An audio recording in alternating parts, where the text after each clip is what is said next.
Welcome to Shallow. Join us as we explore the topics that are always on our minds. From beauty and wellness trends to balancing our careers and ambitions, these conversations fill our WhatsApp inboxes and social media feeds. We're diving into pop culture and asking the question, is it really that deep? We're wrapping up season 2 by talking about something we've probably all thought about at some point: staying put in the UK or your home country, or packing up and moving abroad. With all the Instagram and TikTok posts, it's easy to think that the grass is always greener somewhere else, right?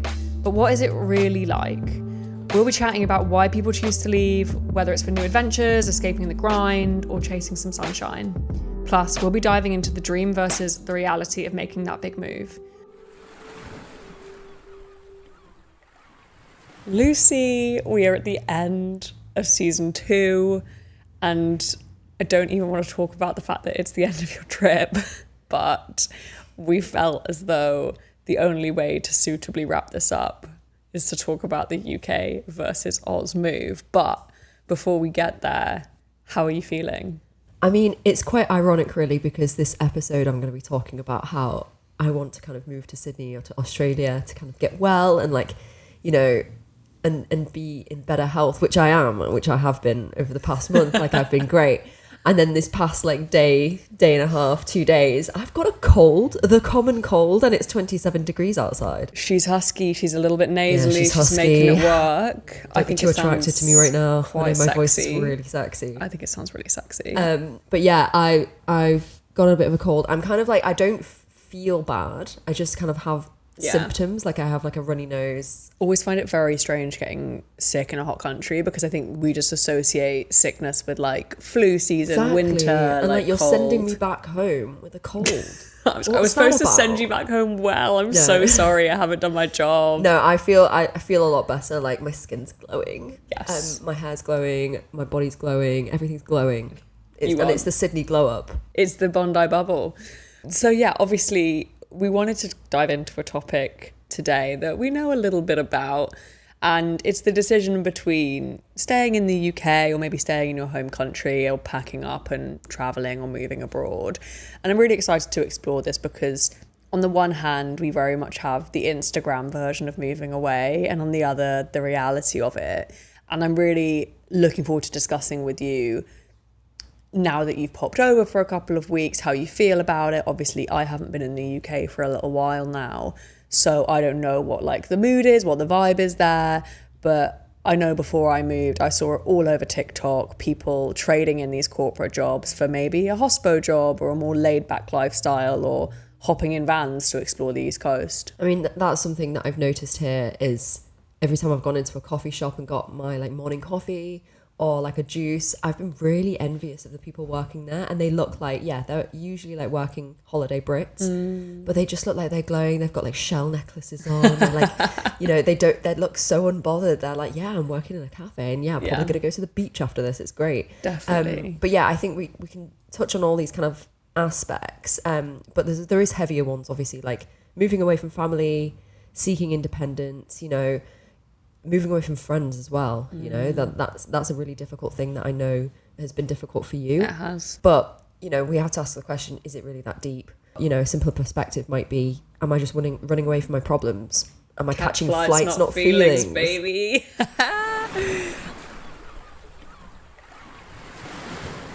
To zoom in on the classic UK to Oz move, we have recent data showing that in 2023 financial year, it was estimated that approximately around 19,000 more nationals migrated to Australia, and this marked a significant increase in the net overseas migration from the UK to Australia compared to the previous financial year. So it's clear that more people are searching something different. Also, COVID lifting, I'm sure, probably played a part in that.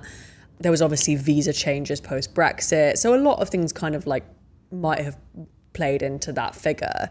But obviously, from personal sides first, you were going to move over in 2020, weren't you? Yeah, so I actually quit my job 2 weeks before lockdown. I was working at Espresso. Dun, dun, dun. I had my working holiday visa ready to go. It was in the bag. I actually had my flight booked too. And they closed the Australian borders the day before the flight. Shit. So I was actually ready to go because it was like I was out of uni. I like did maybe like 4 years of uni because I did 1 year on a course that I didn't like, and then I carried on for another 3 years. So, you know, I was about 22, 23, and I was like, oh, I'm just going to work in like hospitality. And if I'm working in hospitality, why don't I just do that in Australia, which I think is what a lot of people do.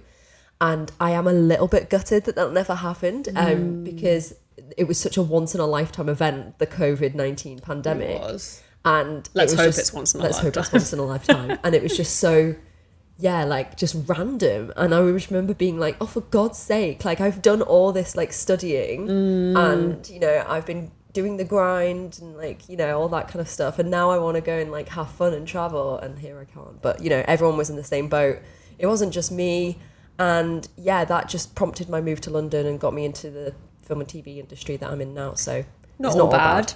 Not all bad. Yeah, I think I obviously met you in 2020. We were working at the same company, and I was approaching a pretty solid stint in the city at that time. And also health concerns just kept getting worse, which is basically what ended up, alongside other things, leading to the decision to move. So for me, it really was that deep. It was a thought through decision. It really had real world impacts. I think the biggest thing for me was health considerations. Obviously, I know you've done a small stint here now. How's your health feeling between the two? It's like night and day, like genuinely like night and day. I was working a lot before I moved out here. I had pretty much not had a break since February. And, you know, my body is almost just like slowly like unwinded over the past 3 weeks. And it's taken quite a lot to get to that point. Like I thought, oh, maybe I'll just go out in the sun a couple of times and it'll be fine. But, you know,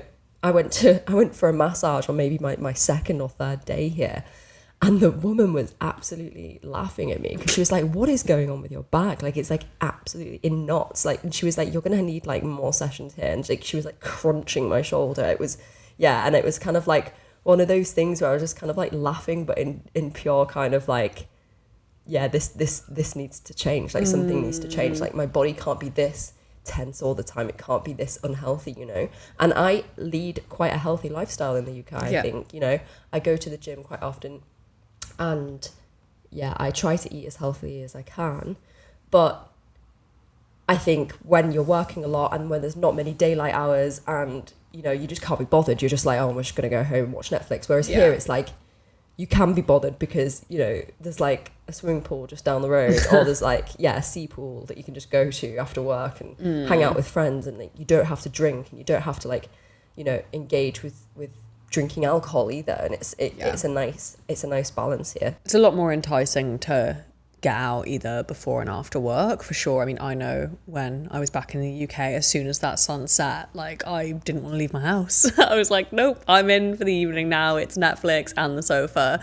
But I think let's talk about the kind of light-hearted bit of traveling, the catch flights, not feelings side of why people maybe make this choice to go traveling. Obviously, for you, post-uni, don't want to put words in your mouth, but it felt a bit like the kind of scratching the itch. I've done this hard graft of like study and I just want to go and have a good time. Yeah, exactly. And I just wanted to see the world. I mean, even when I was younger, like my mum and dad met traveling. Like that's how they met, and they're still together now. And I think from stories that they told me as a kid, like I'd always kind of had it in my head that that's what I would do.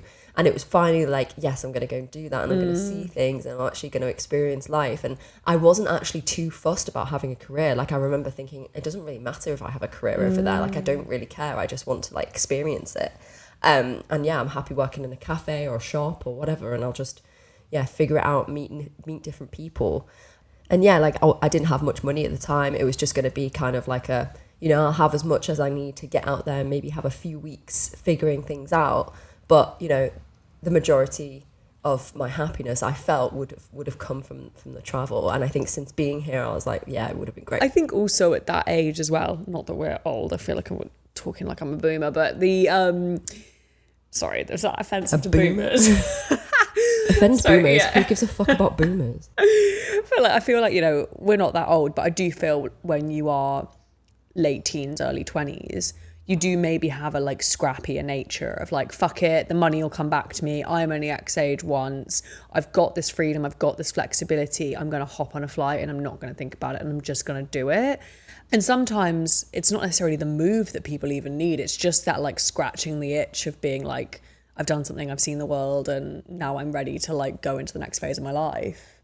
Isn't it weird that like only like maybe 3 or 4 years later, you know, I'm sat here and it's such more of a big deal. Like, yeah. You know, I'd moved to London, I met you, I got like a job working somewhere that wasn't like my dream job, but just to kind of get by.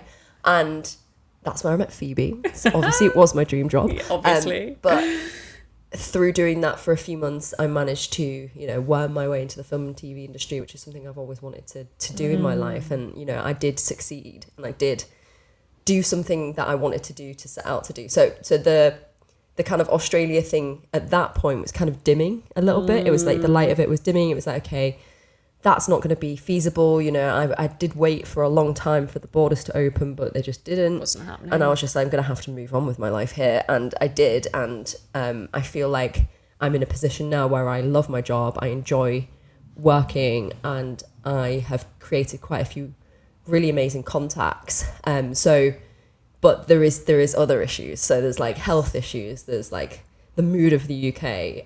You know, all these things that we're kind of going to go into.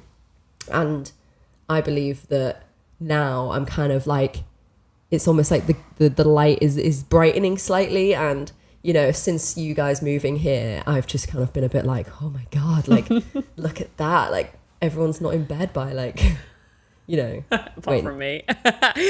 For sure. I think that it's really interesting like hearing you speak through that. And obviously you spoke about, I think you're definitely the type of person where when one door closes, another door opens and you will find opportunity. And you did. And you did it really, really well. I think you touched on the mood of the UK. I think I want to talk about that. Before I left, I wasn't in the best headspace. So I don't know if I was kind of outwardly reflecting that and it's making me feel like the mood was quite low. But that's how I felt at the time. I didn't particularly want to be there. Things didn't feel like they were working in my favor much. Obviously, you're living there still. How is it from your perspective? No, look, I feel like when you've grown up somewhere your entire life, you're going to have some disparity towards it. You're going to be like, okay, I want to go and see what the rest of the world is like. I think that is different to potentially living in London. I mean, you lived there for like 9 to 10 years, right? I mean, I've only lived there since 2020. But it feels like a lifetime. I feel like I've lived there my entire life. Like I lived in Liverpool for maybe like 6 years and living in London feels a lot longer. I feel like I've been there a lot longer. I think one of the key things that I take from it is just the dedication to the grind in London. Everyone is, you know, we did an episode on busyness and I feel like everyone is in this kind of camp of like, we have to be busy, we have to be go all the time, we can't stop, you know, we'll have fun but it'll be in these dedicated hours on a weekend, and you know, it's not a part of our lifestyle, it's just like an afterthought. Whereas like the biggest thing I've noticed here is like just enjoying your life is a part of every day. Like you're just enjoying yourself. You're like, you're working, but you're also swimming. You're working, but you're also exercising. You're working, but you're also seeing friends. You're seeing family. It just feels a bit more like there's a bit more of community here. Yeah. And in London, it just feels a bit more like everyone's kind of out for themselves. I mean, I live in West London and West London's known for being quite affluent. And I'm from Hull, which is in East Yorkshire, represent. Yeah, it feels like when you walk down the street in West London, nobody catches your eye, nobody looks at you, nobody gives you the time of day, everyone's rushing, even like with just prams, they're just big like rush energy. Yeah, it's just big rush energy, and for what? And I felt myself kind of getting into that hole of rushing for no reason and be like, I have to get back, I have to do this, I have to do that. And then when you actually stop to think about it, why am I actually rushing here? Like what am I trying to achieve? And I think, you know, my love for my career aside, it's that constant feeling of like pressure and anxiety to be doing something all the time. And I mean, I haven't worked here in Sydney yet or in Australia yet, but I see from you guys working, from people that I've met who work, you know, it just seems like a completely different work-life balance. And also the daylight hours, just having more light Yeah. having more light is so important. I mean, in the UK, you know, I work in offices a lot, and in the wintertime you see people with those kind of like loomy lights. Yes, Those work lights. You would Yeah. not need those here. Like, they would just Yeah. be, you know, not necessary. I think that seasonal affectation, I really struggle with it, and that was one of the big reasons behind the move, because I know when it hits winter back at home, I am miserable. Like, I barely will leave the house. My skin doesn't like it. My health goes down the drain, and it all just kind of spirals for me. And obviously we do have daylight savings here, and we don't get those like glorious long evenings in the summer, but also the winter days aren't as short, so it kind of balances itself out. But I think the work-life balance is, from my perspective anyway, it's definitely true what people say. Like, I've got a much better work-life balance here, and to be honest, I actually didn't have the worst work-life balance back in the UK. I was quite fortunate with my company, but there's a lot more at your disposal here to balance that time out with, and I really do. That's made me feel a lot better and a lot healthier for sure. You touched on health issues, and you know, we've spoken about this in previous episodes, but my skin and my hair really suffer in the UK, and you know, part of that is an autoimmune condition, part of that is hormonal, part of that is, you know, environmental, but yeah, the seasonal change really does affect me. I think this is a really good segue to mention some statistics that I found on pollution in London versus Sydney, because, you know, obviously you think of London as like one of the biggest cities in the world, like they've got the densest population there. But I was just wanting to kind of see what the air pollution was like compared to Sydney. So on this website I found the air pollution is high in London at 63.13, and in Sydney it is low at 24.80. And I've walked around Sydney city centre, and it is big. It is big. There are big buildings, really tall high rises. It's not the smallest city, but you know, I think it's probably fair to say that it's surrounded by a lot of water as well. Yeah. And obviously we have such a large population in London. I mean, London's massive. London is massive. I think Sydney has a 92.48% lower population density. So I think obviously that like ties into it with all the kind of car pollution. We obviously have, you know, the emissions tax that's in now in London, where you know, you have to be, your car has to pass certain regulations. But yeah, that was like the one thing that really stood out. Drinking water seems to be pretty good on both sides. And the other key thing that I pulled out from this was the purity and cleanliness in London versus Sydney. So the air quality of purity and cleanliness in London is low at 36.87. And in Sydney it is high at 75.20. Please. Which I think is like they're quite big jumps. Yeah, and I that's think quite I stark. definitely noticed it when I first got here. I mean, I had a bit of a London cough. Your chimney sweep cough. My chimney sweep cough. And we were kind of joking that I was just like going to cough up some black tar. But yeah, like that's how I kind of felt. And like as I've opposed to like now when I've got like a cold, which by the way is not bad at all. It's very manageable. But you know, compared to how I felt when I first arrived here, you know, I had some personal issues going on as well. But I feel like 10 times better. Yeah, like night and day. I mean, that's really lovely to hear as well, because I think it's I really bang the drum for living here. I think it's been pretty transformative for me. Not to say it's been a total magic wand. There's still stuff going on in the background that we need to deal with health-wise, but it's made me feel an awful lot better and been very positive in that way. But to talk about Australia to UK or to London for a second, I think the biggest thing here that you miss out on, well, two things.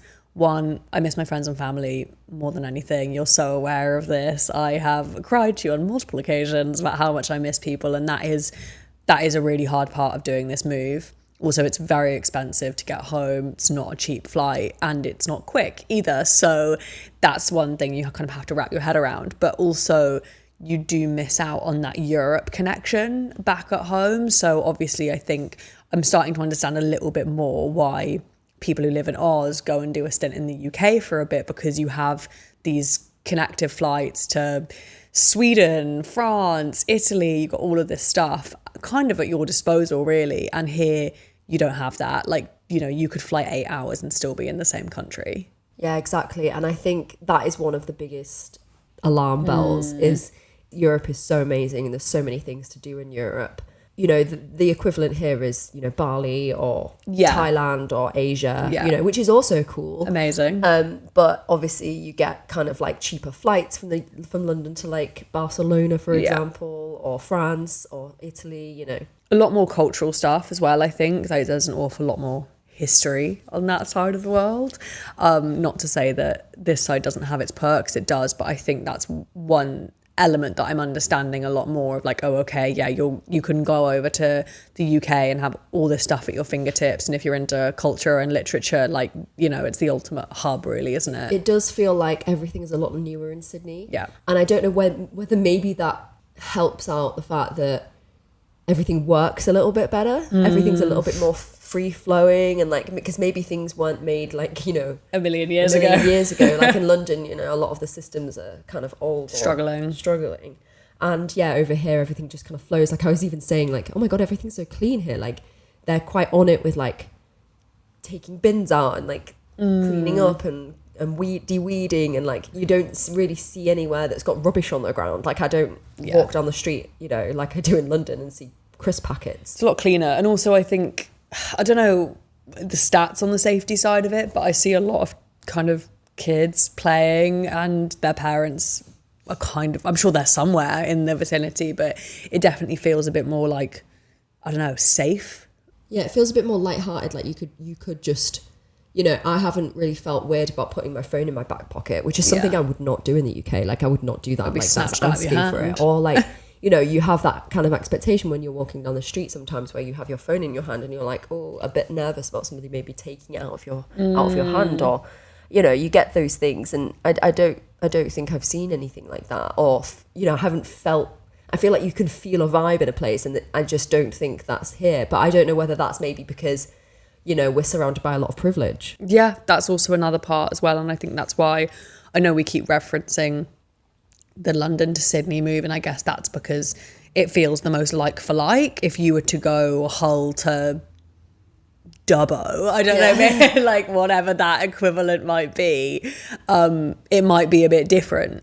But obviously this is kind of what we know, so this is why we're talking about it in that sense. But I think when you compare the two, it's probably the closest. And also, like, just the cost of living in London is becoming astronomically bad. I was saying to you yesterday, the way I'm thinking of it is like I'll spend £20 in Sainsbury's on like a week, on a day's shop, you know, just for like dinner or whatever. And I'll do the exact same shop here and it's $20, which it equates to about £10. Yeah. So like everything feels like it's half price here, especially if you're a Brit. You've got living the Brit in London. discount. Yeah. Living in London, I think, is the key here, because everything is inflated in London. Yes, I think so. Oz is kind of going through its own cost of living stuff at the moment. It's definitely not isolated to like the UK. I think parts of the States going through it as well. And there is a lot of people struggling in Australia at the moment. I think that being said, coming from the UK, coming from London, things, maybe this is again privilege, but things feel a bit more manageable here. Like we're not spending the same level of money here that we were back in London. And maybe that's for other reasons. Like, you know, a lot of the things we do here are free. Like we go for a walk, we have a swim, rather than like go and hole up in the pub and have like rounds and rounds and rounds of drinks. But I do feel like on balance, we do pay less money on rent and we do pay less money on groceries and things like that. So yeah, while there is definitely both struggling and they're having their moments, I would definitely say that the UK has got it a lot worse than it is here. Yeah, and I think especially, if you're living in London and you come to visit here, you know, the flight is expensive. And I think I remember people kind of warning me like, oh, Sydney's really expensive, you know. And I'm like, yeah, but I live in London. Yeah. Like I live in London, I work in London, everything I buy is in London. So like I wasn't too bothered about it, and I thought, oh, maybe it'll just be equivalent to London prices. That's kind of what I was expecting, like it would just be on par. And yeah, you know, you're getting coffees for £2 again. Like, looking back, I'm like, are you paying £4.50 for a coffee? Like, are you a fucking mug? Yeah, I mean, speaking of coffee, also, they take their coffee very seriously here. Hell yeah, every coffee is amazing. Like, if So that's one good. reason to just move here, like, is the coffee. Like, you can go in literally any coffee shop and you probably guarantee it'll be good.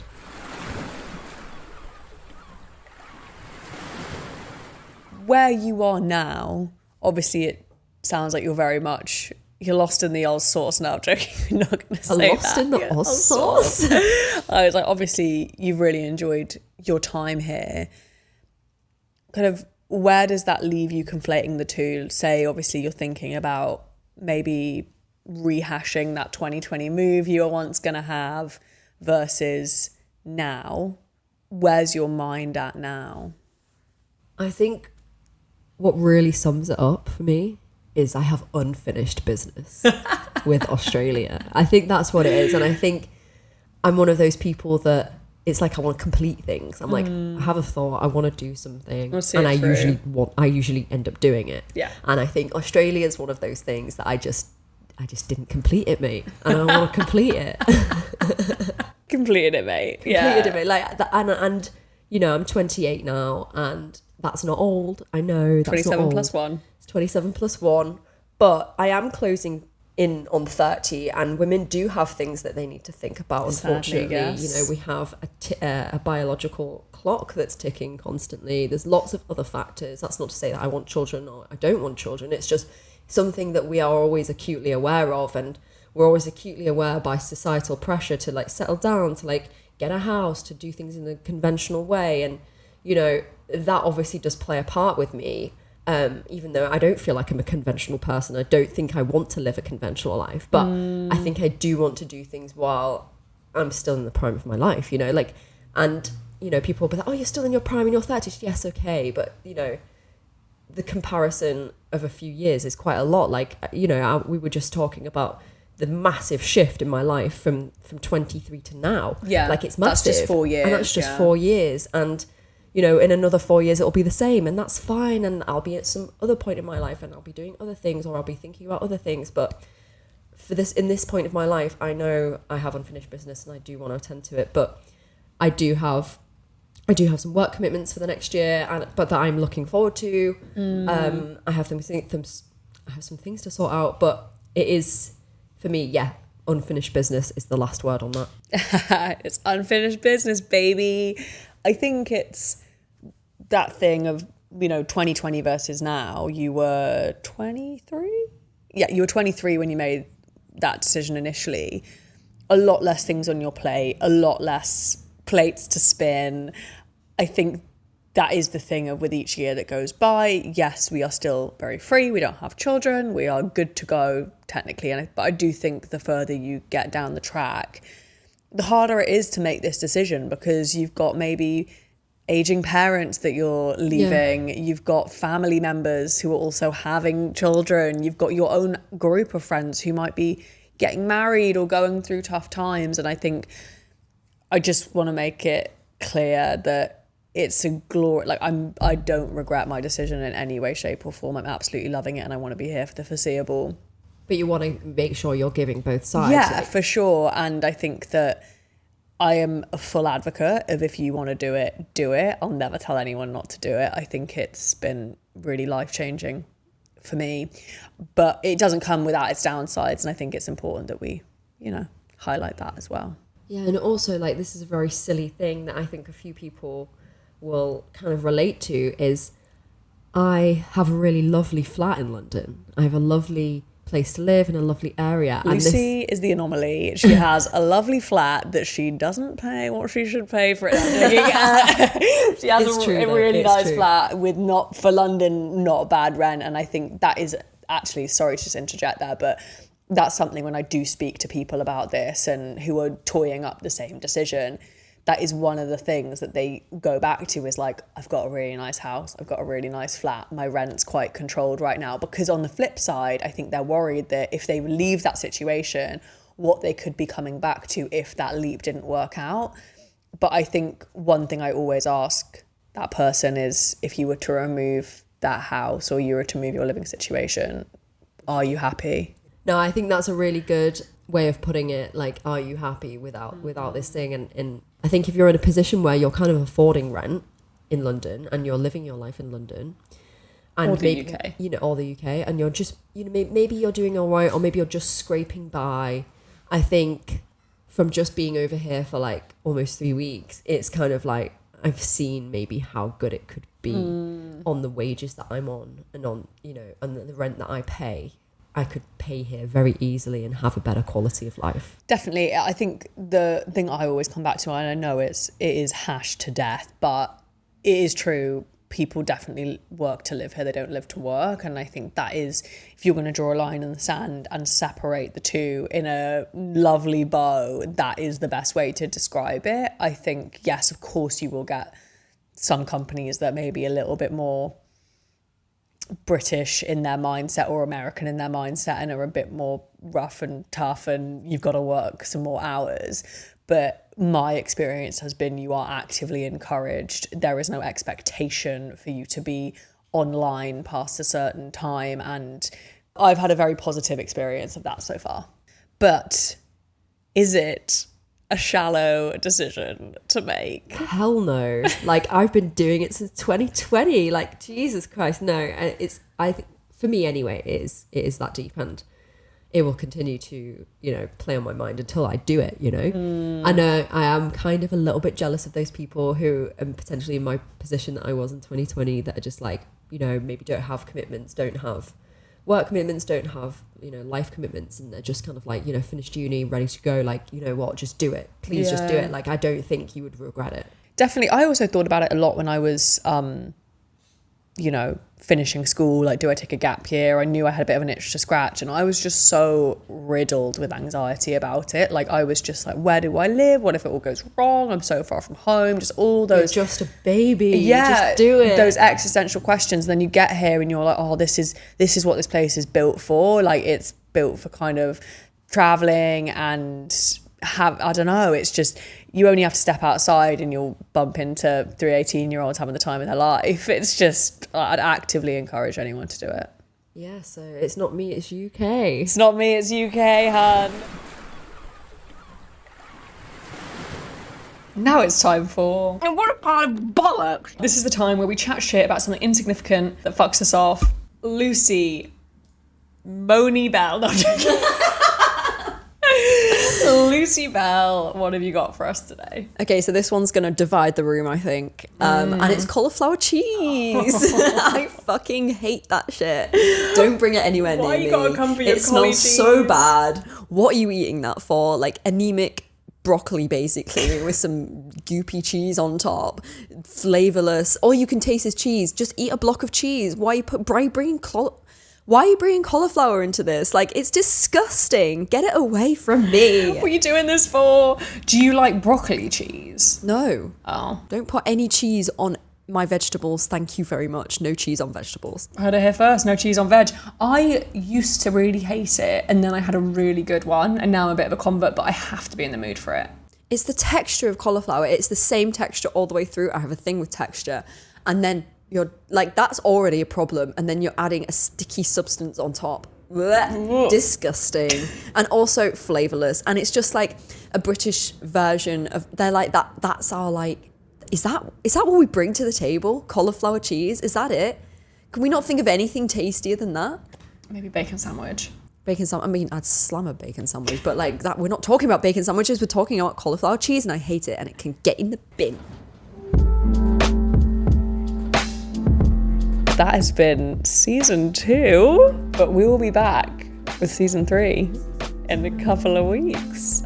If you enjoyed this episode, we'd love it if you could leave us a review. It makes a really huge difference in helping others discover the podcast. We always want to hear from you, so feel free to slide into our DMs, send us a bell, or follow us on Instagram at shallowpod, or send us an email at shallow@boxedoff.net. Shallow is a Boxed Off production, written and hosted by Lucy Bell and Phoebe Whittle. We'll see you next time.